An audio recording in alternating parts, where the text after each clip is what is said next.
You a tour guide? 3 years?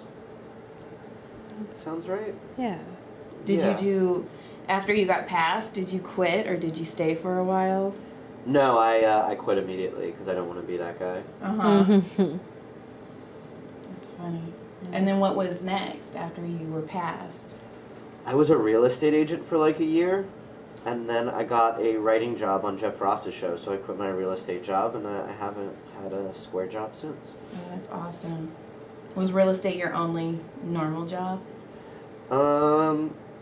Sort of. I mean, yeah, pretty much. I mean, I worked for my family, and then I worked at the store, and then, yeah, I was a real estate agent, and then that was it, yeah. Now, when did you know, like, comedy was in your blood? Like, when did you, like, okay, I want to try this? Or was it a try this, or a do this, or this is what it's going to be? I think my whole life I didn't want to do something square. Mm-hmm. And I really liked music a lot, and then I don't think I picked up a guitar early enough, and I'm a really slow learner. So when I was like 18 in college, trying to figure myself out, I did some music open mics, and I didn't feel like I was really good, and then I started doing comedy ones, and I felt like I was getting a better response, and I was a little more confident about it. Where'd you go to college? I went to the University of Arizona, and then I went to a school in New York called Marymount. Mm. Nice. What did you graduate with? Communication arts. Okay. Sorry, I You found laughing at my major? No, I found this knot in your shoulder and then just. It's okay. It's a joke Can I ask a major. question? Yeah. Cassandra Cass for you podcast listeners. We are Yeah. back at her house. So who are some of the comedians that you just idolized growing up? Who were some of the people that formed your opinion on comedy? A lot. I watched really early. So when I was really young, there was a lot of Gallagher on TV. So Yeah. I'd say young, I really liked Gallagher. And then by, I think it must have been junior high I think it was junior high. Comedy Central was on TV. So it wasn't, at that point, it wasn't even like who was my favorite. They would showcase so many young comics. So that's where I got introduced to like Jeff Ross, Dave Attell, Sarah Silverman, Dave Chappelle. There were so many of them. Like I loved Dr. Katz on Comedy Central, which was just a bunch of comedians. Ray Romano. So I kind of give it a lot to Comedy Central at that age because there was just so much comedy. Right. It wasn't even like anyone specific. It was just like I loved comedy. And then when I was in college, I was really inspired by Bill Hicks, and he was part of the reason I'd say I started doing comedy because I'd say him got me to start. And then when I was in New York, once I left Arizona, I was probably like 21. There was a really good year for HBO specials. It was Louis C.K., Jim Norton, Bill Burr, Patrice O'Neill, Flight of the Conchords, Bonnie McFarlane, Kevin Brennan. I'm probably forgetting someone, but I remember like watching that and being like, because Bill Hicks was dead already, and I was like, oh, cool, and cool comedy doesn't exist anymore, I'm sure. Mm-hmm. And then after I saw all those guys, I'm probably forgetting some, but it was just an amazing year of stand-ups and stand-up specials. And then that was when I started going to watch comics at the Cellar and started doing open mics in New York. And that was when I decided once I finished college I wanted to do stand-up. Now, who's your inspiration now, or who do you feel is underrated in the comedy world right now? I don't know. I have a lot of inspiration. I watch a lot of specials. I'd say I watch almost every special and give most of them a fair shake, and if I like them, I will watch them like over and over and over again. Mm-hmm. So I really study a lot. I think it helps me more than anything else is studying comics. Yeah. Which I know sounds like I'm stealing, but I swear I'm not. But No. I think mostly I study just the way they get the laugh, the way they organize their content, stuff like that. I think the more I study that, the more second nature it becomes in my own head. I study more of the word, like how the words are put. Like I put in more words than I need to, and just watching them and having these punchlines and these jokes where it's just no fat whatsoever. So clean there. Yeah, that's to me is the most impressive thing. So I really listen to what they're saying and like, okay, they took that word out, or if I would have done the joke, I would have said it like this. So I need to figure out how to get rid of these 20,000 words that they have it in 5. Yeah, I really like jokes, and so that was another inspiration when I was little. I really liked David Letterman top 10 lists, and I used to buy all the books when I was like a little kid. And so when I got my first writing job, on the first day I numbered all my jokes because I was just so used to reading them out of top 10 list books my whole life. Like there was never any other written medium of jokes that I knew so well. So I remember I was embarrassed my first day because they're like, why are you ranking your jokes? And I was like, oh, right. Like, it was just this thing I had in my head. And so, yeah, I obviously never did that again. Well, because this is how it's supposed to be. But I learned a lot in joke writing jobs about, economy of words and the different ways to tell a joke. Would you want to write for, like, a late night talk show? I would, yeah. I've had similar gigs where it is joke writing, but I haven't worked on a late night show necessarily, like a Tonight Show or a late show. But I would. It's just you got to write a whole packet. It's really competitive. It's really time demanding, but I'm kind of, like I said earlier, I sort of put my attention in one thing at a time. And I don't think I'm not the type of person who can do stand-up and on the back burner try to get a writing job on a late night show. I'm sort of got to pick my priorities, and I feel like because of the TV show for the last year and a half, that's sort of been a priority over everything, and for the first time in a while I get to make stand-up a priority, and I just don't want to not do that because it's making me happy. No, I get it. So did you, put stand-up on the back burner when you were doing the TV show? I mean, I did and I didn't. I still did it because I didn't want to lose my ability to do it, but I was probably only doing it once a week, and I wasn't really writing new jokes at all.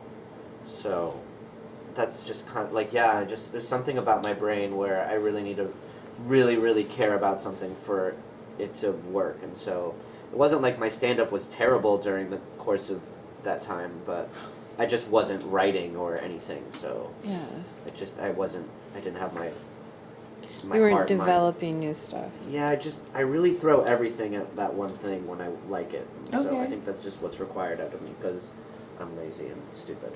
No, but I mean, that's one of the biggest battles too, is figuring out how you are as a person, Yeah, because there's just people out there who can do a million things at once and do them well and are prolific and whatnot, and you can make yourself feel bad that you're not that person if you're not, or you can beat yourself up every day to try to be that person, but I don't think I am that person, and that's okay. I don't want to be hard on myself about it. Yeah, and I think that's a very intelligent approach, is just being like, hey, this is me. I know how I work. I know what gets the best out of me. So obviously you doing 100% of one thing is getting 100% of what you need. Yeah. So, no, I think that's a very intelligent thing. And I like to tell people, every body is different. So if you can figure out what makes you click and stop listening to everyone else, which one of these days I'm going to take my own advice, I think that's a good way of approaching life, is figuring out, okay, this is me. So you're going to do stand-up for a while? Are you going to try and do another TV series? Well, that's the thing. I think a lot of people in my situation would be doing that, trying to get another TV show, but I just don't think that's where my heart is right now. And I know if I was a little less lazy or a little more like successful people are, I could do 2 things at once or 3 things at once, but for now I've never headlined before, and I have to do it for the first time over the next couple months, and I just don't really want to freak myself out anymore. That's freaking exciting, though. That's a huge deal, too, is you're headlining. Yeah, I'm really excited. And you should be. That's awesome. Now you get, you've got knots over here, too. Are you okay? I guess I should have asked, a while ago. Is Yeah, the pressure fine. okay? Yeah, no, it's fine. So I started digging in. I started finding knots on you, and I'm like, okay, we're going to get rid of these. So what's dating? Because, for a comedian, what is that like? what is dating like for Yeah, I mean, comedians? is that difficult, the late nights? I mean, tell us about, like, your personal life. Well, the thing with dating is, like, I can't speak for every comedian. There's some comedians who are single their whole lives, and there's some who are married with families. I'm single right now. I don't think stand-up necessarily affects my dating in terms of scheduling. But, yeah, I'm pretty single. Pretty single. Pretty single. Now, She's like, bitch. have you noticed more people approach you now that you've been on TV? For dates or just in general? In general, or for dates, whenever. Maybe a little bit, yeah, but it doesn't, I don't feel like I'm in like a different stratosphere of potential, if that makes sense. Like, I don't feel like I was dating female Shreks and now I'm dating supermodels or something. But, I think it must, yeah, but I don't know. Have you seen like a different reaction when you get on stage? No, because I don't think the show's that popular. I mean, there's definitely a lot of before I wasn't like you said. It's like I'm on TV, so like now I meet people who like the show, and there are a few people in the audience who know who I am. But it's not like I'm famous, and most of the audience knows who I am, or a large amount of them usually know who I am. You know? See, I can see the show being almost like a cult classic, where it's gonna hit later. Yeah, I hope so. I hope so too. Because it's one of those shows, like I've watched it and it's your humor which cracks me up. And it's just so silly but dry at the same time that I could see it becoming like a cult classic where people start, like binge watching it, because I know that's the new thing too. Yeah, I hope so, because, I don't think there are many shows like it. No. And so, yeah, you hope that maybe that'll give it some sort of legs in the future. No, were you a part of like writing it, or did you? Yeah. Yeah. Esther and I made a short film years ago, and then that like sort of helped us get the show. And the short film was sort of like a proof of concept of what we thought a show about. So. I loved watching the show and seeing, I don't know, the characters that you would give different people from the store. Is that like the Bobby Lee character with the fish store? Yeah, and Bobby's everything? great. Oh, Bobby yeah. got me hired at the store. It was really cool to work with him in that situation. It was sort of surreal. Bobby got a lot of people hired at the store. Yeah, Bobby really helped me a lot when I was younger. Because I listen to the Comedy Store podcast, and which is why I try and stay away from, a lot of the store questions, because I feel like they've already been asked and answered on the Comedy Store, and I just don't want to repeat podcasts. But if you listen to the Comedy Store podcast, a lot of the comedians are like, yeah, Bobby Lee got me in. Bobby Lee got me in. Yeah, I mean, he's sort of just a really good person and is always mindful of how to give back or how to be a good person. And so, yeah, I guess I'm lucky that he helped me. So you came up with Esther? Mostly, yeah. I was a door guy there, and Esther was there. I think she probably got there like a year later. So I was like a door guy with like Matt Edgar and Tony Hinchcliffe and Francisco and Dan Madonia. So you were around when Tony and Esther were dating? Oh, yeah. I was. Yeah. Was it crazy? Like, not just Tony, but all of them. It's because I feel like at the store it's very incestuous. Oh, Like yeah. everybody's inside everyone else. Yeah, I think when I was younger, you're more loose, I guess, and that is more likely to happen. But now that I'm older, I'm a lot more careful about that. I'm not trying to sleep with people I'm gonna see all the time at a comedy club, and I don't want any weird feelings. I did enough of that when I was a door guy there, and so I tried to grow out of it. Craziest hookup you've seen between comedians? You don't have to use names, just drama. Craziest hookup? Why would you say that? Because sometimes people feel weird about it and they don't tell the good stories. Ha.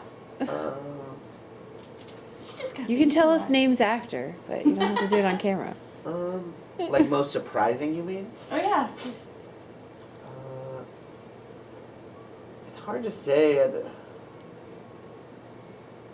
between two comics. It was mostly just like gnarly when we first got there. Like people would find dark corners and just like have sex and stuff. So, Yeah. or like the phones room, people would have sex in there and jerk off in there and stuff. So like, I had it a was just feeling. wild back then. So I Yeah. couldn't really pick like one thing because I get it. there was like stories of threesomes and blowjobs on stage and just a lot of crazy stuff. Don't Managers embarrass. having sex on stage. Yeah, a lot Yeah. of stuff happened. So yeah, I was there the night people had blowjobs on stage and Oh, you were? yeah. That was Ari Shafir and Dan. Yeah. Aw. Were you there the night that Don Barris showed his penis and Rick Ingram's friend had a seizure? No. But that was regular. Ari used to take his balls out all the time. Earl would do his He did it. Silence of the Lambs thing. It was just like every night girls would take their tits out all the time. It was just different then. So it's hard to say like what's that one crazy thing. It's like Every day. yeah, there was like gambling, fist fights, people having sex. It was crazy. Now it's like I don't know. I've seen some in the Ding Dong show. I've seen some crazy stuff. Like I've seen Schizo Surfer's 10-pound ball. So many times. oh, I saw Schizo Surfer once go on stage. We convinced him to only wear a fanny pack. So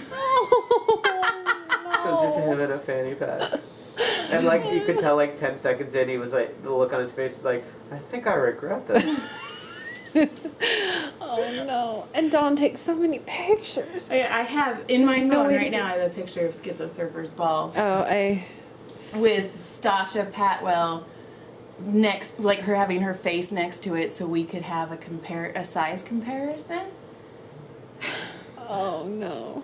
I Jeez. haven't seen her in a while. Really? I don't know why after that. Ari would just put his balls on your shoulder as like a joke. You'd be sitting around and he'd like all of a sudden there'd be his balls would be on your shoulder. The shoulder I'm massaging right now. I don't know if I ever got balled by him. I think I may have, but I don't have the like specific memory. But I wouldn't debate it if someone's like, I was there the night Ari put his balls on you. I'd be like, okay, I believe it, but I just don't remember. Now, what about like female comedians? Were they like throwing things out? Were female comedians like getting sexual at the Comedy Store, you mean? Like on stage showing their tits? Not really. Not really. I don't think I've seen a female comic do that jokingly, no. The female body's sacred. The male body's gross and funny. I think it's also so hard sometimes for us to establish like dominance on stage that showing our tits kind of takes that away. Plus, they're all strapped in. It does take a minute or two to like finagle a nipple out. I mean, unless you're me, and then I just show my Spoken knee. as the big-chested woman in the crowd right now. I tried to do this joke once where I put, oh my god, it's so embarrassing to say out loud. I was trying to do a joke about how if you're ever in a public restroom, you can take your t-shirt and then put your junk in your t-shirt to prevent it from falling in the toilet. Oh yeah, I saw. And so I did that on stage, and I would like turn around and put my balls and dick in my t-shirt and then show people, you could kind of see the silhouette of it through the t-shirt, but not really. But I never really found the joke, so No. I stopped doing it. But that was just different then, because I thought Ari was so funny. I'm like, well, Ari has a joke where he takes his balls out. Certainly I can have something like that too. And then I was like, no. Yeah. That's Ari's, and Ari's alone right Yeah. now. How many times did you do it? That joke, I Yeah. don't know. An embarrassing amount, I'm sure. It's fun. It's just finding your way. Yeah, I definitely have failed and tried things and looked stupid for a long time. All right. So how do you feel? I feel good. How do you feel? I feel good. I feel like my voice gets nasal in this position. Yes. So your blood goes 3 times faster than normal when you get a massage because it's collecting all of the stuff I'm pushing out and putting it in your lymphatic system. Mm-hmm. So your lymphatic system is draining right now. So that means I actually did something right, and you're just going to want to drink water to flush all that out. Okay. So there goes the nerdiness. Now, is there anything you want to plug, like your headlining shows? You Yeah. are... January 23rd, I'll be at Caroline's in New York City. And then in February, I'll be at Zany's in Chicago and the DC Improv. Perfect. And social media? at Benji Aflalo on Instagram and Twitter. Ta-da! All right, That's it. that's it. Thank you. You survived. See, it wasn't too awkward, right?